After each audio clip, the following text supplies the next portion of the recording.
বর্তমানে অন্তর্বর্তীকালীন সরকার এবং তাদের যে সমর্থক গোষ্ঠী এই জামায়াত ইসলাম, তারা যে খুব ব্যাপকভাবে এবং খুব ডেসপারেটলি ভারতের সাথে যে কোনো ধরনের একটা কনফ্রন্টেশন চাচ্ছে, এটা কিন্তু একেবারে পরিষ্কার হয়ে গেছে। এই যে সাম্প্রতিক 1-2 দিন আগে বিডিআরদের যে বিদ্রোহ এবং যেখানে নাকি 54 জন না 55 জন এই যে সামরিক বাহিনীর কর্মকর্তা নিহত হয়েছিল, তো এই বিষয়টা নিয়ে নতুন করে একটা রিপোর্ট দাখিল করা হয়েছে এবং যেখানে সম্পূর্ণ দোষ দেওয়া হয়েছে এই কাজটা মূলত করেছে আওয়ামী লীগ এবং তাকে সহযোগিতা করেছে ভারতের সেনাবাহিনীর লোকজন বা রয়্যাল লোকজন, এরকম। অর্থাৎ টোটাল দোষটা দেওয়া হচ্ছে প্রথমত আওয়ামী লীগকে এবং দ্বিতীয় দোষটা দেওয়া হচ্ছে ভারতকে। তো এটা কিন্তু খুবই সিগনিফিক্যান্ট যে ভারতকে কী কারণে দোষ দিচ্ছে, ভারতকে দোষ দিলে লাভটা কি, ফায়দাটা কি বর্তমান সরকারের। আসলে ঘটনা হচ্ছে যে সাম্প্রতিককালে বাংলাদেশের পরিস্থিতি নিয়ে আন্তর্জাতিক অঙ্গনে বেশ একটা দৌড়ঝাঁপ চলছে এবং সেটা হলো বিশেষ করে আমেরিকা এবং ভারতের। তো আমরা তো কিছুকাল আগে পর্যন্ত জানতাম যে এই বর্তমান অন্তর্বর্তীকালীন সরকারের ওপরে এই আমেরিকা সরকারের কিন্তু একটা আশীর্বাদ আছে। এখন এই আশীর্বাদ থাকার পরে ভারত কিন্তু খুব কোণঠাসা হয়েছিল এবং একই সাথে ভারতের সাথে আমেরিকার খুব একটা মানে কি বলা যায় সম্পর্ক অনেক দোলাচলের মধ্যে ছিল, যে ট্যারিফ বিতর্ক টিতর্ক নিয়ে, তাই না? তখন কিন্তু আসলে বোঝা যাচ্ছিল না যে বাংলাদেশ নিয়ে আসলে কী ধরনের খেলা খেলতে যাচ্ছে। এবং ইন দি মিন টাইম 5 আগস্টের পরবর্তীতে পাকিস্তান তো একেবারে বাংলাদেশকে পেয়ে বসে, তারা একেবারে আজান দিয়ে তারা তাদের সেনাবাহিনীর লোকজন পাঠিয়েছে, আইএসআই এর লোকজন পাঠিয়েছে, জৈশ ই মোহাম্মদ, লস্কর ই তৈয়বার লোকজন পাঠিয়েছে এবং বাংলাদেশকে ব্যবহার করে ভারতে মোটামুটি একটা ঝামেলা করতে চায়। কারণ ওই যে এপ্রিল মাসে যে অপারেশন সিন্দুরের ওই ঘটনায় আসলে যে পাকিস্তানের বেশ ভালোই ক্ষতি হয়েছিল, সেটা তো একটা প্রতিশোধ নিতে হবে, তো এই প্রতিশোধটা নেওয়ার জন্য বস্তুত তারা বাংলাদেশকে গ্রাউন্ড হিসেবে ব্যবহার করার সিদ্ধান্ত নেয়, যেটা নাকি তাদের বিভিন্ন লোকজনের কথার মধ্য দিয়েও ফুটে ওঠে।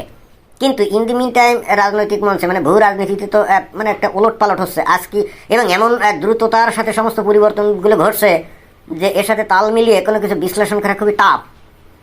তবে একেবারে অতি সম্প্রতি আমরা যেটা দেখতে পাচ্ছি সেটা হলো যে এই বাংলাদেশের যে নিরাপত্তা উপদেষ্টা এই যে খলিলুর রহমান, উনি একবার ভারতে গেলেন, অজিত ডোভালের সাথে কথা বললেন, এর কিছুদিন পরে আবার উনি দোহা গেলেন কাতারে, যেখানে নাকি আমেরিকার লোকজন ছিল, ভারতের লোকজন ছিল, আর কাতারের লোকজন তো ছিলই।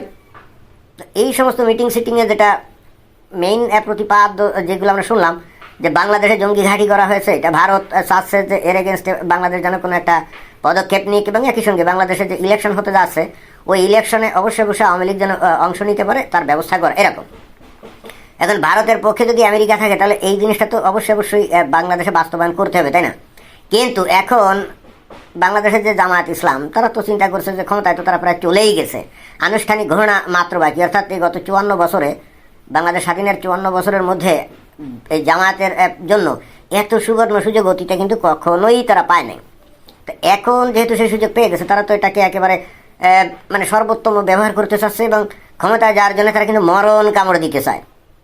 তো দিন যত ঘনাচ্ছে, এই খলিলুর রহমান যত বিভিন্ন জায়গায় ঘোরাঘুরি করছেন, মিটিং করছেন, সিটিং করছেন, চতুর্দিক থেকেই যে ডক্টর মোহাম্মদ ইউনূসের উপরে ব্যাপক চাপ সৃষ্টি হচ্ছে, এইটা তো ডক্টর মোহাম্মদ ইউনূস অবশ্যই জামাত ইসলামকে জানিয়ে দিচ্ছে, তাই না? তো যে চাপগুলো ডক্টর মোহাম্মদ ইউনূসের উপরে পড়ছে, এর ফলাফল হচ্ছে যে প্রকৃতপক্ষে ক্ষমতায় যাওয়ার আশা একেবারে ধূলিসাৎ হয়ে যাওয়ার মতো অবস্থা হচ্ছে এই জামাত ইসলামের জন্য। কিন্তু জামাত ইসলাম তো এত সহজে হাল ছেড়ে দেওয়ার পাত্র না, এবং এই হেতু তারা কিন্তু ডেসপারেটলি চেষ্টা করে যাচ্ছে ক্ষমতায় যেতে গেলে কী কাজ করতে হবে, যেখানে নাকি আমেরিকা এবং ভারতের সমস্ত রকম প্ল্যান পরিকল্পনাগুলোকে বানচাল করে দেওয়া যায়। সেটা কি? সেটা হচ্ছে যে ভারতের সাথে অ্যাট এনি কস্ট যে কোনো একটা কনফ্রন্টেশন করতে হবে, একটা ছোটোখাটো হলেও একটা যুদ্ধ তৈরি করতে হবে। এইটা যদি করা যায় তাহলে আমেরিকা এবং ভারতের আপাতত যে প্ল্যান প্রোগ্রাম এগুলো কিন্তু বানচাল হয়ে যাবে, এবং একই সঙ্গে ওই যে ফেব্রুয়ারি মাসের ইলেকশন এটাও কিন্তু বানচাল হয়ে যাবে। আর এই জামাত ইসলাম এই সুযোগটাকে আরও সর্বোত্তমভাবে ব্যবহার করতে এই কারণে চাচ্ছে যে বর্তমানে বাংলাদেশে যারা ক্ষমতা যেতে চায়, এই যে বিএনপি নামক দলটা, তারা তো মোটামুটি বেশ ভালোই ছত্রখান অবস্থায়, মানে খুবই একটা এলোমেলো অবস্থায়। কারণ তাদের প্রধান নেতা ওই লন্ডনে বসে আছেন, এমনকি বেগম খালেদা জিয়া প্রচণ্ড অসুস্থ থাকা সত্ত্বেও নানা অজুহাতে নানাভাবে নানা বক্তব্য তুলে ধরে এই যে তারেক রহমান তো উনি বাংলাদেশে আসছেন না। তাহলে এখানে নৈতিকভাবে কিন্তু বিএনপি যথেষ্ট দুর্বল, এটা কিন্তু বলাই যায়। তাতে প্রধান নেতাই আজির নাজির নাই, সেখানে বিএনপির লোকজন কার কথা শুনবে, তাই না? নৈতিকভাবে এবং রাজনৈতিকভাবে, মানসিকভাবে সব দিক দিয়ে বাংলাদেশে বর্তমানে সবচাইতে শক্তিশালী হলো জামায়াত ইসলাম। তো এরা চিন্তা করছে এই হলো তাদের একটা সুবর্ণ সুযোগ, এটাকে কোনোভাবেই নস্যাৎ করা যাবে না। অথচ জিওপলিটিক্সে ব্যাপক ঘটনা ঘটে যাচ্ছে, যেখানে বস্তুত জামাত এবং বিএনপি দুটোই কিন্তু ছুটে যাওয়ার মতো একটা পরিস্থিতির মধ্যে আছে। অর্থাৎ ভারত এবং একই সঙ্গে এই আমেরিকা, তারা যে ধরনের ক্যালকুলেশন বা যে ধরনের মেডিকুলাস ডিজাইন করছে, তাতে এই বিএনপি তো বটেই, একই সঙ্গে জামাত ইসলামেরও ক্ষমতায় যাওয়ার রাস্তা কিন্তু বন্ধ হয়ে যাওয়ার উপক্রম। এখন এরা যেহেতু ক্ষমতার প্রায় কাছাকাছি চলে গেছে, যেটা মনে করছে জামাত ইসলাম, তো এত সহজে তো তারা হাল ছাড়ার পাত্র না। এই হেতু তারা প্ল্যান করেছে ডক্টর মোহাম্মদ ইউনূসের সাথে, সেটা কি যে কোনোভাবে হোক ভারতের সাথে কনফ্রন্টেশন করতে হবে, এবং সেই কাজটা করতে গেলে এই যে এই যে বিডিআর বিদ্রোহের যে ঘটনা, এই ঘটনার সাথে ভারতকে জড়িয়ে ভারতকে খেপিয়ে তুলতে হবে। যে ভারতের মদতেই বস্তুত ওই পিলখানা হত্যাকাণ্ড ঘটছিল, অর্থাৎ ওই সেনাবাহিনীর যে অফিসার তাদেরকে হত্যা করা হয়েছিল, তাই না? তো এতে করে ভারত হয়তো ক্ষিপ্ত হয়ে কোনো একটা পদক্ষেপ নিতে পারে, আর তখন জামাত ইসলাম তাদের বিরুদ্ধে যুদ্ধ করতে পারে, এবং তখন তারা প্রকৃত মুক্তিযোদ্ধা সেজে তারা 1971 সালকে পুরো বয়কট করে নতুন করে বাংলাদেশ স্বাধীন করলো। এর জন্য তারাই মুক্তিযোদ্ধা হিসেবে নিজেদেরকে জাহির করে এবং দেশে ক্ষমতা যেতে পারবে। এই যে হঠাৎ করে কথা নাই বার্তা নাই, এই যে বিডিআর বিদ্রোহের যে ঘটনার যে নতুন যে রিপোর্ট কমিশন করে, তাই না? এখানে ভারতকে জড়ানোর উদ্দেশ্য কি একটাই, ভারতকে খেপানো, যেন ভারত এই ফাঁদে পা দেয়। কিছুকাল আগে, কয়েক মাস আগে, এই যে সেনাবাহিনী প্রধান ওয়াকারুজ্জামান বলছিল না যে এই বিষয়ে, মানে এই বিডিআর বিদ্রোহের বিষয়ে যা ঘটেছে এগুলো বিডিআরের ভিতরের লোকজন এটা করছে এবং এটা ফুল স্টপ, এই কথা বলছিল না? তো এই কথা বলার পর আজকে হঠাৎ করে কমিশন যদি এবার বলে যে এটার পেছনে আওয়ামী লীগ ছিল, এর পেছনে ছিল কি, এর পেছনে ছিল ভারত, এরকম যদি বলে, তাহলে এখানে এই ওয়াকারুজ্জামানকে যে পুরো সাইড আউট করে দেওয়া হলো, তাকে যে কোনো পাত্তাই দেওয়া হলো না, বিষয়টা তাই না? তো এত সাহস কিভাবে পেল, এবং ভারতকে জড়ানোর কি উদ্দেশ্য থাকতে পারে? আমার কাছে যেটা কমন সেন্স, সেটা হলো যে বাংলাদেশের বিডিআরদের দিয়ে সেনাবাহিনীর সদস্যকে হত্যা করাতে ভারতের স্বার্থটা কি? আমি তো কোনো স্বার্থ দেখিনি। এবং এখানে আরেকটা জিনিস খেয়াল করতে হবে, 2009 সালের 2009 সালেই তো 2009 সালের 14ই আওয়ামী লীগ ক্ষমতায় আসছে। এর মাত্র 1.5-2 মাস পরেই কিন্তু এই ঘটনাটা ঘটে। তো এই 2 মাসের মধ্যে আওয়ামী লীগ এত কি প্ল্যান করে ফেললো যে সেনাবাহিনীর অফিসারদেরকে হত্যা করতে হবে, এবং হত্যা করে ফায়দাটা কি, মানে একটা লাভটা কি? আর এখানে এই যে ভারত যে হত্যা করায় সাহায্য করবে, তাতেও বা তাদের লাভ কি? আমি কিন্তু আসলে দেখি না যে এতে তাদের কোনো লাভ। এইটা কমপ্লিটলি বিডিআরদের ভিতরকার যে অসন্তোষ সেটা, এবং কেন সেটা আমি জানি। প্রধান কারণ কি জানেন? এই যে বিডিআররা যারা মানে চাকরি করে, এখানে সবচেয়ে বড় সমস্যা হচ্ছে এর উপরে এসে মাতদারি করে, মানে খবরদারি করে কিন্তু সেনাবাহিনীর অফিসাররা। তা বিডিআরদের একটা বক্তব্য হচ্ছে যে আমরাই তো সরাসরি অফিসার হতে পারি, আমাদেরকেই তো প্রমোশন দিয়ে আস্তে আস্তে উপরের দিকে উঠানো করার কথা। কিন্তু বিডিআরের ভিতর থেকে কিন্তু প্রমোশন পেয়ে উপরের দিক যায় না। আসলে এদের সর্বস্তরে অফিসার হিসেবে সেনাবাহিনীর অফিসাররা এসে মাতদারি করে। এই জিনিসটা যে কত বড় একটা ক্ষতিকর ব্যাপার, এইটা আসলে অনেকে হয়তো বোঝে না। যেমন পুলিশের কর্তা ব্যক্তি, যেমন এসপি, ওসি, অথবা মনে করেন কমিশনার বা ডিআইজি বা আইজি ইত্যাদি পদে যদি সেনাবাহিনীর লোকজন এনে বসানো হয়, তাহলে পুলিশ বাহিনীর ভিতরে সদস্যদের মধ্যে প্রচণ্ড অসন্তোষ কাজ করবে না? কারণ তারাও চাকরি করবে এবং তাদের যোগ্যতা আছে, তারাও তো অফিসার হতে চাইবে, এটাই তো।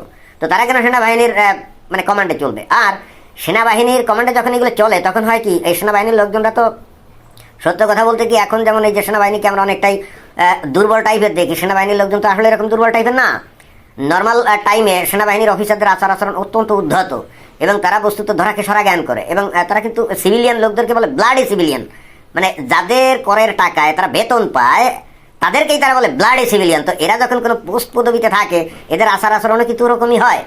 বিডিআরে বস্তুত যে চাল ডাল কর্মসূচি টুচি নাকি, ওগুলো আসলে ফালতু কথা। আসল বিষয় হচ্ছে এখানে যে প্রমোশনের বিষয়। কারণ বিডিআরের মাথার উপরে বসে এবং বিভিন্ন স্তরে যে অফিসার র্যাঙ্কে সেনাবাহিনীর লোকজন এসে বসে এই বিডিআরদেরকে নানাভাবে হেনস্থা করতো, নানাভাবে অপদস্থ করতো, অপমান করতো, এবং এইটা এরা কিন্তু মানতে চাইতো না। এরা বলতো যে বিডিআর তো একটা আলাদা বাহিনী, তো আমরা যারা এখানে চাকরি করি, আমাদের যোগ্যতা আছে, আমাদেরকে প্রমোশন দিয়ে উপরের দিকে তোলা হোক, সেনাবাহিনীর লোকজন এনে এখানে বসাতে হবে কি কারণে?